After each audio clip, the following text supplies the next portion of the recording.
തലമുടി കൊഴിഞ്ഞു, വർക്കൗട്ട് ചെയ്യാൻ ഭയന്നു. തന്റെ രോഗാവസ്ഥയെക്കുറിച്ച് കമ്മട്ടിപ്പാടം നായിക. കമ്മട്ടിപ്പാടം എന്ന ചിത്രത്തിലൂടെ മലയാളികൾക്ക് സുപരിചിതയായ നടിയാണ് ഷോൺ റോമി. അഭിനേത്രി എന്നതിലുപരി ഒരു മോഡൽ കൂടിയാണ് ഷോൺ. ഇപ്പോഴിതാ 2024 താൻ കടന്നുപോയ ഒരു രോഗാവസ്ഥയെക്കുറിച്ച് തുറന്നു പറയുകയാണ് നടി.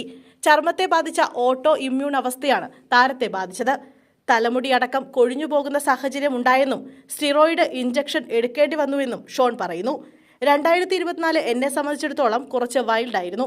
എന്നെ ബാധിച്ച ഓട്ടോ ഇമ്മ്യൂൺ അവസ്ഥ കൈവിട്ട സാഹചര്യമായിരുന്നു. ചിലതെല്ലാം ഉപേക്ഷിക്കേണ്ടി വന്നു, മറ്റു ചിലതെല്ലാം ദൈവത്തെ ഏൽപ്പിക്കേണ്ടി വന്നു. എൻ്റെ ബെസ്റ്റിയുമായി ഒത്തുചേർന്നു. അവളെ ദൈവം എന്നിലേക്ക് എത്തിച്ചതാണ്. അവളുടെ വാക്കുകൾ വിശ്വസിച്ചത് ഞാൻ ഓർക്കുന്നു. ഇതൊരു ഘട്ടം മാത്രമാണ്. എൻ്റെ തലമുടി ഇഴകൾ 1 മാസത്തിനുള്ളിൽ തിരികെ വരും എന്നവൾ പറഞ്ഞു. അത് അങ്ങനെ തന്നെ സംഭവിച്ചു. എല്ലാ മാസവും ഓരോ 2 ആഴ്ച കൂടുമ്പോഴും സ്റ്റിറോയിഡ് ഇഞ്ചക്ഷൻ എടുത്തിരുന്നത് ഞാൻ ഓർക്കുന്നു. ഓഗസ്റ്റ് മുതൽ ഇങ്ങോട്ട് എല്ലാ മാസവും ഓരോന്ന് വീതവും. വർക്കൗട്ട് ചെയ്യാനോ കഠിനമായി എന്തെങ്കിലും ചെയ്യാനോ ഞാൻ ഭയന്നു. ശക്തമായി എന്ത് ചെയ്താലും ഉടൻ തന്നെ ആർത്തവം ആരംഭിച്ചിരുന്നു. ശരിക്കും എനിക്ക് ജീവിതത്തിൻ്റെ വേഗത കുറയ്ക്കേണ്ടതായി വന്നു. ഗോവയിലേക്ക് പോയി. ജീവിതത്തിൻ്റെ വേഗത കുറച്ചത് എന്നെ ഒരുപാട് സഹായിച്ചു. ഞാൻ എന്താവണം എന്ന് ഞാൻ ആഗ്രഹിച്ചതിന് വിപരീതമായി.